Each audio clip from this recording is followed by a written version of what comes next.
Hola Cristian, ¿cómo estás? Buenas tardes. Senador, usted hace algunos días declaró que tenía que analizar muy bien y estudiar muy bien los antecedentes con respecto a esta nominación para poder manifestar su posición favorable con respecto a este nombramiento. ¿Ha logrado dilucidar algo con respecto al apoyo que se le podría dar a Dorothy Pérez como Contralora?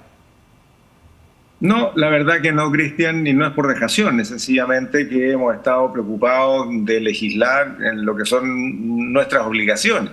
Y esto es la Comisión de Seguridad y la Comisión de Obras Públicas en mi caso. Y estamos con varios proyectos con discusión inmediata, como es el que crea el Ministerio de Seguridad Pública, el otro que está agregando a los municipios al rol preventivo de seguridad, un proyecto de seguridad municipal. Estamos con las reglas de uso de la fuerza en la Comisión Unida de Defensa y Seguridad, y estamos también en otras unidas. En el caso de la actual Contralora Subrogante, la verdad es que yo no la conozco en persona. Los antecedentes que tengo son los antecedentes que han estado circulando en la prensa y lo que uno puede leer en las biografías que están en internet, no más que eso. Llegado el momento, y ahora que ya sabemos que es la candidata nombrada por el gobierno que tiene que ser ratificada por la mayoría del Senado, bueno, nos preocuparemos la próxima semana o cuando corresponda debatirlo, de tener todos los antecedentes, y vamos a escuchar claramente cuáles son las exposiciones. Y en ese escenario tomar la decisión como corresponda. ¿Usted perdón. Sí, no, sí, lo escucho, senador. Dígame. No, lo escucho. Gracias.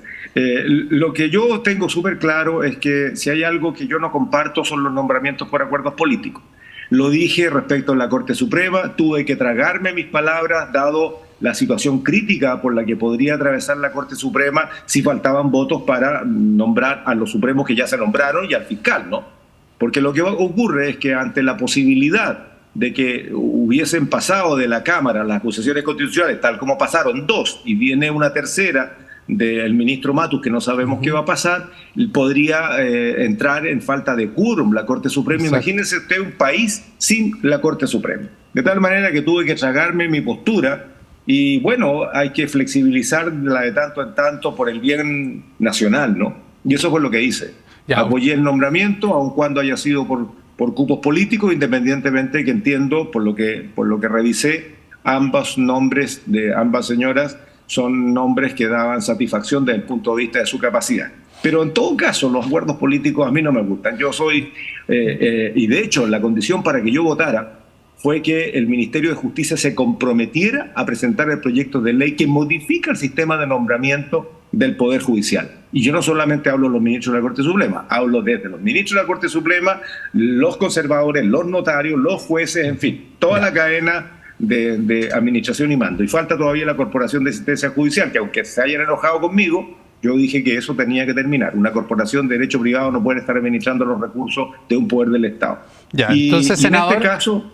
Entonces, senador, sí. usted no apoya de manera inicial, insisto, a Dorothy Pérez porque a su juicio fue un acuerdo político para que se ratificara el nombre de 3 integrantes de la Corte Suprema en pago de lo que sería el apoyo o lo que sería el nombramiento de Dorothy Pérez como postulante a la Contraloría. ¿Ese es el acuerdo del cual usted está hablando?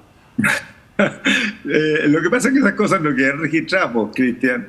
Y yo supongo, ¿no?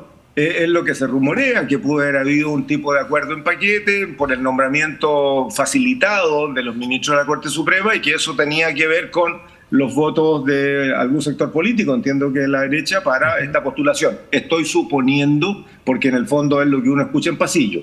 Nunca ha habido, ni habrá, creo yo, una opinión oficial que eso fue lo que pasó. Yo creo que eso no va a ocurrir, para que lo hablemos con franqueza. Pero en este caso, mira, ya resuelto el problema de la Corte Suprema en que sin quórum no funcionan, la Contraloría General de la República ha estado funcionando adecuadamente con una subrogancia. Y en ese caso, mi voto va a depender exclusivamente de si me convencen o no desde el punto de vista de los méritos de la candidata para votar por ella. Si no me convencen, no voy a votar por ella.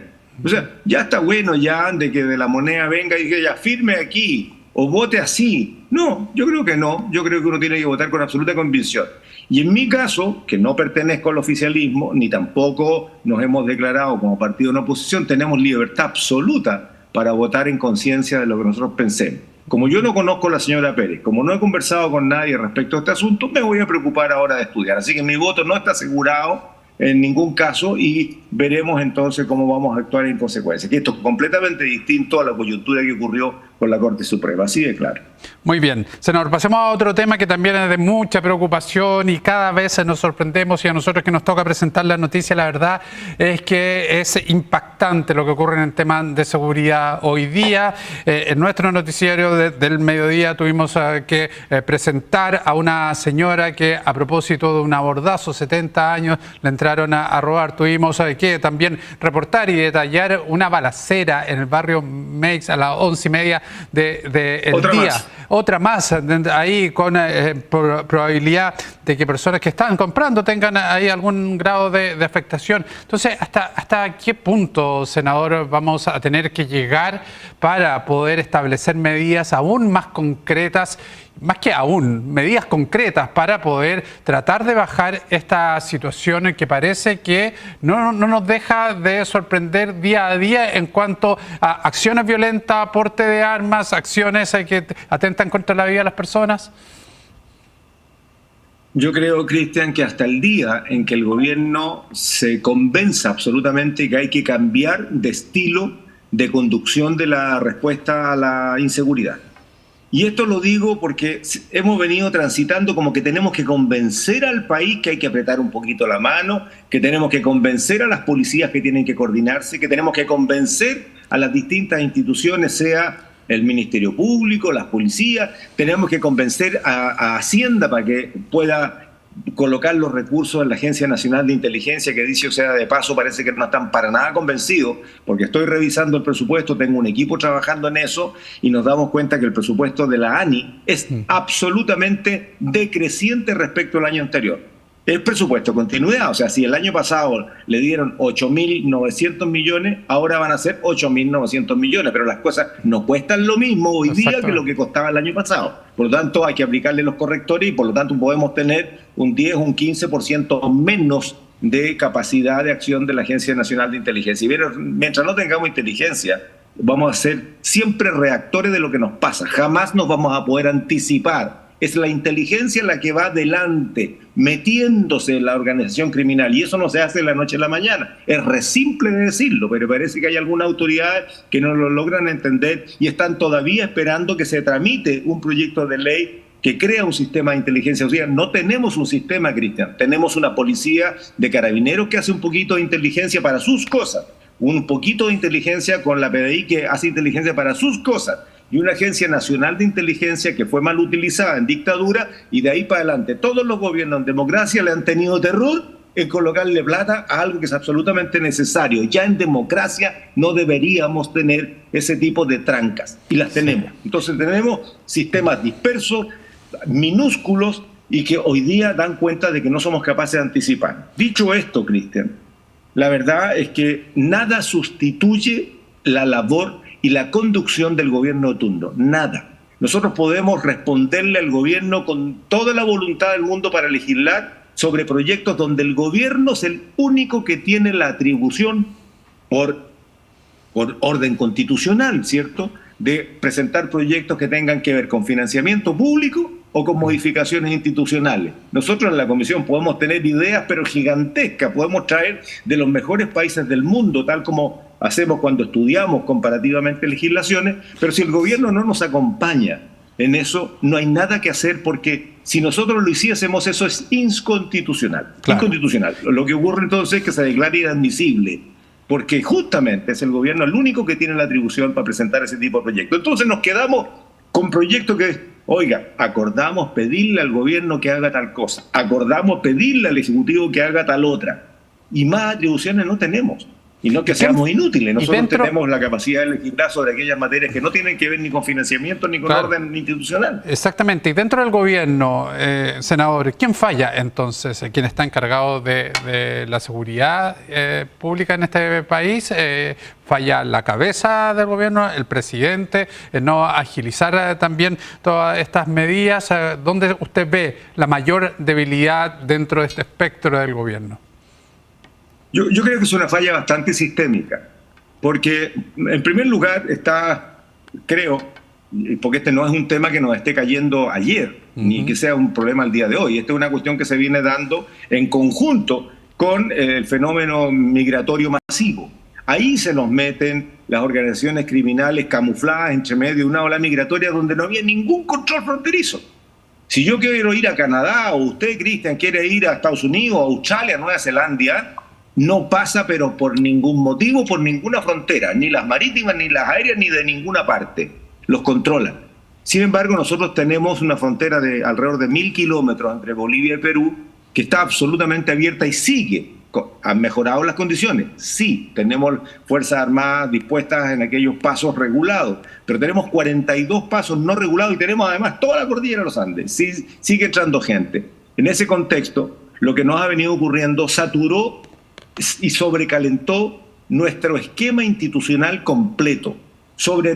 Ya dijimos lo de la inteligencia, no tenemos un sistema de inteligencia. Entonces, las policías se sienten sobrepasadas en su tecnología, en el personal, porque muchos policías, en el caso de Carabineros, se dedican a hacer otras cosas que no son directamente la prevención del delito. Las notificaciones judiciales, la contratación de lesiones, lo hemos dicho tantas veces. Y esos pocos carabineros que quedan disponibles para la calle, finalmente, muchos de ellos terminan con licencia médica absolutamente sobrepasados. Entonces, tenemos policías sobrepasadas. Los delitos que ocurren, que debe perseguirlos el Ministerio Público, las fiscalías, el persecutor, también están sobrepasados. Tienen 3 veces más la carga de casos que debería tener un fiscal y por lo tanto muchos de esos casos se archivan porque no logran encontrar entonces al delincuente. Y los que encuentran, Cristian, finalmente terminan en un sistema carcelario a punto de explotar, ¿no? A punto de explotar. Sí, claro. Estamos sobrepasados en 15.000, 16.000 presos internos porque las cárceles quedaron muy atrás en su capacidad, pero también muy atrás en su estructura. O sea, hoy día, cuando son aprehendidos o con una medida cautelar como es la prisión preventiva y se tienen que mandar a la cárcel, ojo, el 40% de los internos son prisión preventiva, pero ya el tribunal los declaró como un peligro para la sociedad, por lo tanto no pueden estar sueltos, van a la cárcel, como en el caso de los extranjeros, no tienen antecedentes previos, se mezclan con los primerizos chilenos, que en el caso del norte ya casi no son, casi todos son extranjeros en las cárceles del norte grande, pero en el resto del país la posibilidad de segregarlo es muy escasa y el número de celdas para alta seguridad son muy pocas, entonces al final de cuentas está todo sobresaturado. ¿Quién falla en esto? Es el Estado de Chile, Cristian. Y desde la cabeza para abajo fallamos todos porque la velocidad con que avanza el crimen organizado es mucho mayor que la velocidad de respuesta que tenemos. ¿Y cuál es el principal problema? La asignación de los recursos, que siempre ha sido demasiado amarrete el Ministerio de Hacienda, no logra entender el problema que tenemos. Y segundo, la excesiva burocracia. Entonces, algo que el presidente de la República compromete y dice, vamos a hacer tal cosa, vamos a comprar 1.300 vehículos para Carabineros, presupuesto 2024, estoy hablando de cifras reales, ¿eh? ¿Sabe cuánto llevamos gastado? Última cifra oficial, de los 1.300 vehículos Carabineros, 120, ni siquiera el 10%. Bueno. Esa es la respuesta que los chilenos esperan. Cuando el gobierno anuncia el año 2024 vamos a comprar 1.300 vehículos para Carabineros, y a esta fecha, en septiembre, último informe oficial, llevábamos 122, 123 vehículos. Sin duda que entonces, díganme usted. Claro, sin duda que no es la respuesta que esperan los chilenos, más aún cuando han sido medidas que ya han sido anunciadas y se genera una expectativa de tener una mayor seguridad que a la luz de lo que está pasando no ocurre. Senador Flores, muchísimas gracias por estos minutos y por haber analizado estos temas que fueron tan potentes durante esta última semana. Que le vaya muy bien. Encantado, Cristian. Muchas gracias a usted, cuando quiera. Nos vamos a separar un instante cuando son las 5:41 y volvemos con más noticias.